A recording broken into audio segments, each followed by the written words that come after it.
యాదాద్రి భువనగిరి జిల్లా సంస్థ నారాయణపురం మండల పరిధి గాలిబ్ షాహిద్ దర్గాలోని పురాతన మెట్ల బావిని జిల్లా collector Pamela Satpathy Munugode MLA Kusukuntla Prabhakar Reddy సందర్శించారు.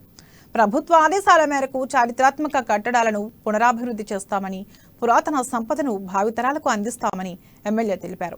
మెట్ల బావి పునరుద్ధరణకు ప్రభుత్వం 30 లక్షల రూపాయలు కేటాయించిందని, త్వరలోని పనులు ప్రారంభిస్తామని వెల్లడించారు. అలాగే స్వయంభూ శివలింగాన్ని పాత శివాలయంలో పీఠాధిపతుల సమక్షంలో పునఃప్రతిష్ఠ చేస్తామని, రాచకొండ ప్రాంతాన్ని టెంపుల్ సిటీగా మారుస్తామని హామీ ఇచ్చారు. ఈ ప్రాంత ప్రజలు తనకు ఇచ్చిన అవకాశాన్ని వినియోగించుకుని అభివృద్ధిని అందిస్తానని ప్రభాకర్ రెడ్డి చెప్పారు.